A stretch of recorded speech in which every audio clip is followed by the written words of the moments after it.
Broadcasting from Manhattan Beach and the World Wide Web, you're listening to CHSR, HealthyLife.net. As a service to our listeners, this program is for general information and entertainment purposes only. CHSR HealthyLife.net does not recommend, endorse, or object to the views, products, or topics expressed or discussed by show hosts or their guests. We suggest you always consult with your own personal, medical, financial, or legal advisor. It's time now for the Patty Conklin Show, exclusively on HealthyLife.net radio.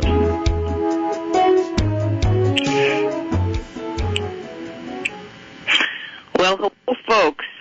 It's Frenesa K. Hall, M.D., as Patty likes to say, and I am hosting Patty's Up Visiting Family, and it is my great pleasure to have as my guest today my basketball coach from college, Kathy Delaney Smith. I should say legendary basketball coach.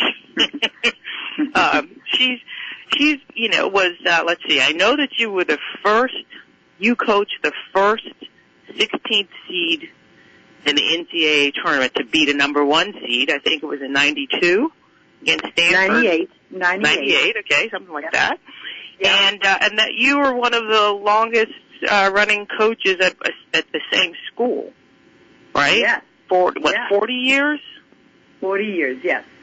Yes, and I was there. I was there when you got there. That's how far back we go. Right? Yes. Makes us young. Yes. Well, makes me a little younger. But I'm so happy that you agreed to join me. I mean, we've known each other for a long time. I only got to spend a year with you as a player, but went back for our alumni weekends and got to know you better over the years, and also got to know some of your players and some of their great achievements. I mean, one of your players is the governor of Massachusetts, for crying out loud. It's pretty phenomenal, and got to just be around you from time to time, and really appreciate what you brought to the school and to women's basketball and have elevated it. And you retired, 2 years ago? 2022, so 3 years ago. Yep. Yeah. And then you had your arm twisted and you wrote this book that I just love. It's just packed with wisdom. But before we get to the book, just give us a little background about, how you got from, where you started to where you are today. Okay. Well, it's a non-traditional path, to say the least. And Frenesa, you're right. I was convinced to write the book because I'm not a writer, and I have all these brilliant alumni similar to you yourself. And there was one whose name is Laura Barnard, who convinced me that my unique style at Harvard was a great message and very valuable. And so she really spent probably over a year convincing me to write this book. So, and ironically, it was probably the most enjoyable, great thing I've ever done because I was a non-traditional Division I basketball coach. Right? My background, I never played basketball. I was a synchronized swimmer. So just that alone is just ironic that I ended up staying at Harvard for 40 years. And then I did 11 years before that at the high school level and loved all 51 years of coaching. I have always approached sport and basketball as a great classroom for life. And I arrive at Harvard and I go, I'm not going to have the tallest or the fastest, but I'm going to have the greatest minds, some of the greatest minds in our country. And so let me learn how to train the mind and use life lessons to win basketball games. So that's what I did. And obviously started at point zero, and I feel I must have gotten progressively better as time went on because, all these brilliant women come back and say that was one of their best classrooms, if not their best classroom at Harvard. So it's fate that you and I, reconnect right now, Frenesa, because I have always admired that part of your brain and how you approach life and how you're always looking for solutions and ways of being happy and healthier. So, like, that's, I think, why we connected so quickly just that 1 year at Harvard, for sure. Yes. Yes. I mean, yeah, we really did. I mean, it was, I mean, I was a senior, you know, and I was sort of, you know, the old hat, and, you know, as a co-captain, you know, I did try to help you as much as I could. So it was definitely a lot of fun. It was definitely a great basketball experience. I mean, I can't really describe it. Best coach I've ever had for anything. And I think it's probably because you expected us to show up every day and to be present, to be 100% present, doing that while we were there, and you made it fun. You know, I mean, it was hard. Folks, don't get me wrong. She kicked our butts. I mean, we were in great shape. But it was fun, and I think really the idea of being a team and being a unit. Now, our team was very dysfunctional, but it was still, I could see the writing on the wall. You know, I forgot to say earlier that you had the longest winning streaks in high school basketball when you were coaching at Westwood, right? Right. How many years was that? A national record. And I was reading basketball books in my office and running in the gym and teaching basketball because I was a swimmer. I was not a basketball player. So that's the non-traditional path I took. Yeah. Yeah. And you were born and raised in Massachusetts? Yes. I don't have a Boston accent, but if you did park your car in Harvard, you'd know that the yard was beautiful, and I have an accent. Just a little one. You did play. You played a little bit of basketball as a kid. I played 6-player, which is not the game I coached. So it was 6-player basketball back in the 50s and 60s. No one could cross half court. There was a period of time where you couldn't dribble. Then things got crazy and we could dribble twice. And then it got even more crazy where they allowed one player from each team to run the length of the court because the fear of a woman ruining her breasts was predominant in the 50s and 60s, which kind of went against my grain and my mother's grain, and because my mother was my coach. So, yeah, if you want to call that basketball, Frenesa, by all means, do that. Well, it was something. Mm-hmm. So, you say your mom coached you. So she was from reading this book, she was a significant influence on you, as well as your dad. But I think it's a unique thing to have your mom, particularly back then, coaching at all. Right. So she was a fighter. Yeah, she was a woman trailblazer. Ahead of her time. Yes. So that's where your spunk, let's just say. Good word. I try. And, let's just jump ahead. You've written this book. What else are you doing? Well, it's a funny thing. There were people in my immediate inner circle who were very fearful that I didn't have the right personality to be retired, and I don't know what they're talking about. I think it's because I really did love my job. But so the book was just so wonderful to connect with so many alumni, and both at the high school level, from Westwood High School to all my Harvard people. And I talked to many of them during the process of writing the book. So that was pretty time-consuming. But I love tennis. I love riding my bike. I'm very active, and so when my back was not screaming at me, and I've had 2 major back surgeries since retiring, that all sort of adds up to a full day, and I'm very busy. No, I get it. I mean, have friends that are retired, and it's like their full-time job is maintaining their health and wellness. There you go. So yeah. So let's get to the book, because the book, people are probably saying, well, why is she having her coach on this wellness program? I mean, people are probably scratching their heads, but when I read your book, it really struck me that the life lessons that you talk about and you taught your players are so many of the things that I've learned the hard way, the trial and error way along the years, but many of them apply to wellness. I mean, directly. They're the same things I've been reading about, whether it's Michael Singer or Joe Dispenza or my shaman class or whatever.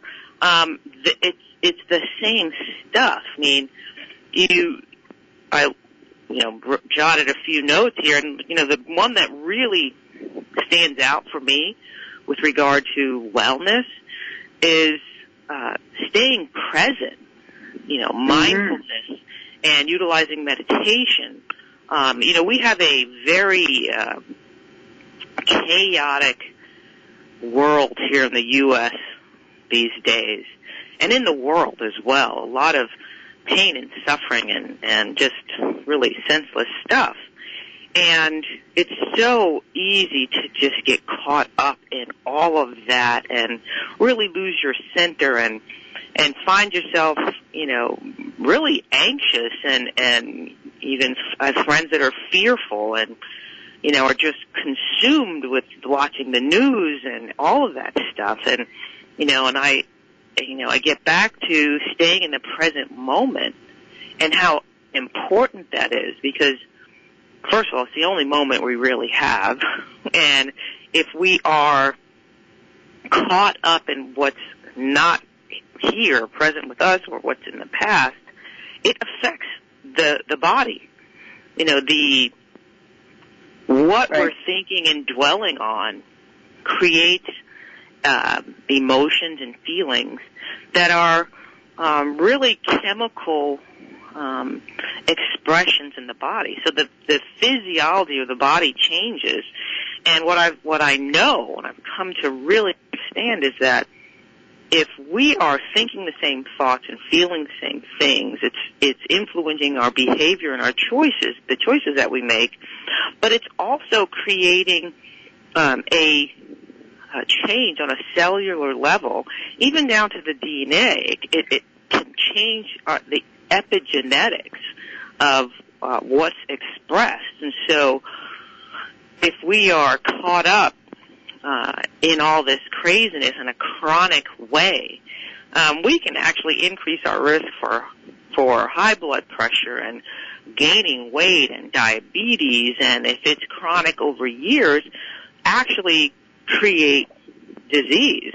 And so, you're talking about mindfulness and, as a lesson that you're teaching your players, and it's beyond just day-to-day life. It really is the difference between having a truly healthy life and having wellness on a mentally, physical, and emotional level versus, the opposite of that. And so, it really struck me reading this. I was like, oh my goodness, this is the stuff that I'm reading about and learning and trying to really apply every day. And, I have my moments when I do well, and then I have other moments when it takes over and somebody else is driving the bus because I'm caught up in the situation. And so, just that one really spoke to me. But let's talk about, because obviously when you came into Harvard, you didn't have all of these lessons all together, all at once, and say, okay, we're going to teach this one this week. And so what was that process like for you, and where did you find your inspiration for these, so to speak? Where did you collect this along the way? Because I think, for me, I obviously came to some of these from a completely different perspective. So where did you pick these things up along the way?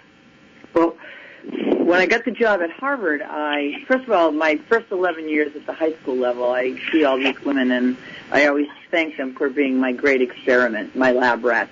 So I just used my instincts, and that's where both my parents were, ahead of their time, brilliant, and my instincts served me well, even although I made a slew of mistakes. So now I get to Harvard, and I'm like, well, I have these great minds. So the first thing I did was become aware of John Kabat-Zinn, and he was teaching a meditation class in my town. And so I took that course and fell in love with him, all of his books, his philosophy, and he might be the guru of meditation and mindfulness in this country. And his emphasis and focus is medicinal, like you said. Your body has this huge impact. My emphasis in learning that was to train the mind to stay present, because that helps with performance. So you can't have like an all-American effort or flow in your athletic performance if you are not present. So I used that, staying present and mindfulness, as the foundation of my coaching. And, you can imagine young 18, 19, 20-year-old women who have never even heard of this stuff. I would say there was a lot of giggling, a lot of laughing, a lot of pretending that they were meditating or visualizing or using affirmations. But, they all have come to me at some time in their life, and they go, why didn't you make me take it seriously? Why? And they're all saying, I'm using it in the boardroom. I'm using it in medical school. I'm using it here, there, and everywhere. So it's quite powerful, but, and I tell everyone to this day, like when I teach a leadership class, the first thing I want you to do is try to meditate. And there's no one kind. You can do a walking meditation. You can do a 2-minute meditation. You can, there's just, read anyone who writes about meditation, i.e. John Kabat-Zinn, and you will learn. It's just a powerful life tool that helps you, it helped me with my chronic back pain. It helped me with being a breast cancer survivor. It has helped me, get through so much in my life. It helps me get through public speaking if I get anxious about that. So, I would say to anyone, start now, and it's not hard. And don't judge yourself about being good or bad. Oh, I can't meditate because in 10 seconds I think about what I have to wear or what I have to do or what I have to cook or and that doesn't make you a bad meditator. That's part of the process of, calming your brain down, hence calming your body down. Right, right. Yeah, actually, the fact that you recognize that you're having thoughts is good, because now you're identifying with your true self, that conscious witness. Most of the time we go through life and we're just on automatic pilot. Somebody else is driving the bus. We're just going through the motions. We're not even aware of what's going on. We're not aware of the self. People identify so much with their thoughts, and what I've come to learn is that there's this psychopath living in my head talking to me all the time. Yeah, we all have one. I know. I call it a little suitcase. Everybody has baggage, and everyone has a carry-on or a trunk or anything. Or all. Yeah, so that's your baggage. Yeah. Yeah, and it's not you. See, this is the thing. People think those thoughts are them, and it's like, no, you can control those thoughts, but the first thing you have to do is to be aware of them. And so you came to this through Kabat-Zinn. I came to it through Emmett Fox, and I remember I sent you a box of these little pamphlets called the 7-Day Mental Diet for the team. Because I was like, it's just being aware that my mind is just making this bleep up, and that is not me.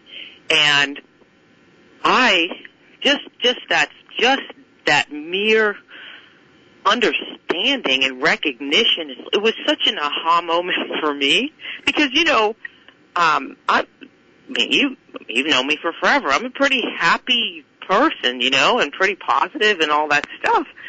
And so I was shocked when I started, doing the 7-day mental diet, focusing on my thoughts and saying, like, my God, who is this talking to me? And so, right. It's just it's a fascinating thing. And I think that, meditation, is a fantastic tool. And like you said, you can different ways. And it's so beneficial. And I think one of the things, you get a better sense of you, the real you, the you that's back here watching everything and listening to the thoughts in your head, because I think so many of us are disconnected from that true inner self. So we're going to pause for the break, and when we come back, we will move on to some more life lessons that are in this wonderful book that I can't recommend enough. And if you're a coach, if you're a player, if you're just a woman in the world, honestly, this is a great book for you. So we'll be back shortly.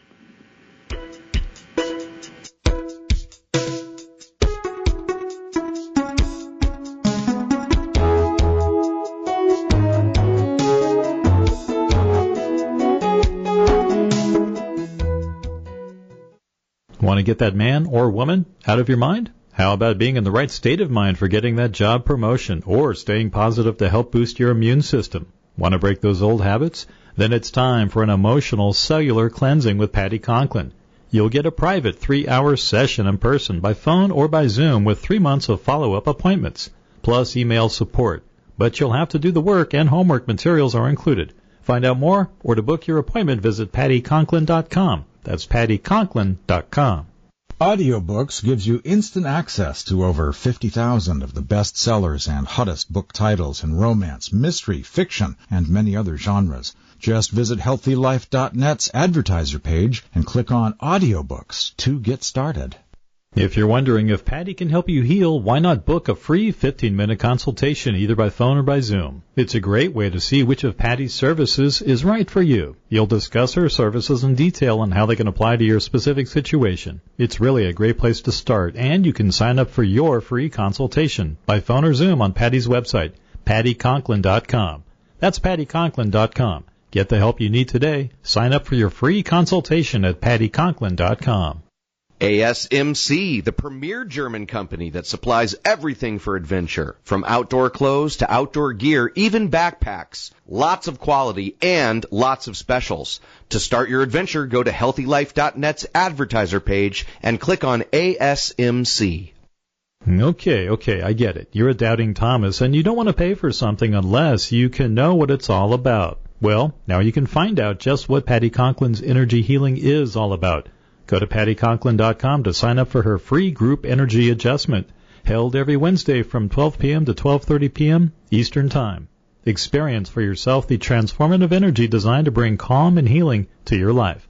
Space is limited, so sign up now. Go to pattyconklin.com, click on Services, and you're there. Where positive people and radio unite. HealthyLife.net.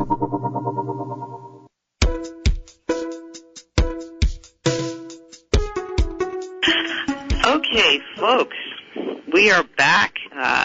Frenesa here with my guest, Kathy Delaney Smith, a legendary Harvard women's basketball coach and my friend. And we ended before the break talking about staying present and mindfulness and meditation, and how these are really essential for performance, but also, from my perspective, for maintaining wellness, mental, physical, and emotional wellness. And so that sounds like it was the foundational idea that you utilized in coaching your players, and really, to get them to be in the moment, 100% focused on doing what they're doing. But in your book, there are many, many other things that I think are just great lessons. So let's talk about act as if. I found that to be fascinating, and sort of made me think, fake it till you make it. Where did that come from? So act as if is something I probably used from a very, very early age. It must have come from my mom, I think. And I didn't give it a name till I arrived at Harvard and started doing all the sports psychology research that I did. I couldn't read enough sports psychology books. I mean, I was really on a mission to train the minds and brains of my athletes because they weren't quite as tall or quite as fast. And so, if you believe that performance is mental like I do, so it paid off. But then I realized I was acting as if. I stole that name from someone, and for the life of me cannot remember who I stole it from. So sorry, folks, but it just got its name, and I used it, overused it, and I would say if you were to ask most of the women I coached at Harvard, they would say that I am famous for act as if and or perfect is boring. Those are two things that were mantras of mine. And act as if is not really fake it till you make it. Fake it till you make it is a reactive situation. Mm-hmm. Act as if is proactive. Act as if means that you act as if you have the skills and qualities that you want, and you'll get them faster. It's not imposter syndrome. It's not fake it till you make it, because you're reacting to a situation instead of creating a situation. And I have used it every time I'm faced with adversity, every time I don't really know what I'm doing, every time I want to be happy and I'm not. You'll be surprised that when you act as if you like this running drill, if you act as if you are a good coach or a good shooter or a nice person, you'll get there faster when you do that. So it's really quite powerful. And a lot of people have given me feedback to say how much this has helped them in their life. So that's a huge, there were players of mine and people who wanted me to name the book Act As If. That's how powerful they feel this particular strategy is. Yes. It's really, in the readings and things that I've done, it makes me think of, as you believe, so it is. And so cultivating the belief that, like you said, you are good, you are, you can do whatever it is, or get whatever it is that you're wanting. I've read a lot of Esther Hicks, and the idea of ask and it is given, where you ask, but you believe it. But it's not, I'm thinking about that I want this or I want to achieve that. It's really cultivating this inner belief that you already have it. And that changes your vibration, and now you become a beacon to attract what it is that you want to you. And so I think there's some similarity here, in that for coaching purposes, you're getting people to really to believe that they can do it, whatever it is. Shoot better or pass better or, whatever it is, whatever skill. But it does apply to life in general. I've I've reinvented myself a few times. You know, I had a medical practice, and then I sold it, and then I had a house call practice when no one was doing house calls back in the early 2000s when I did it. I was way ahead of my time. And then I got out of that, and now I've gotten into life insurance medicine. It's like, what in the world? But, you know, and all those new things, you know, I think it really helps when you're stepping out of your comfort zone, which is where all the growth happens, right? And, absolutely. And having that demeanor of, yeah, I got this. And I think that for young women, it's a really important lesson because, you know, to this day, there are people out there that just don't believe that girls and women can do anything. They just don't. And so you have to cultivate that yourself. And, of course, surround yourself with supportive people that encourage you and support you and help you know that you got this.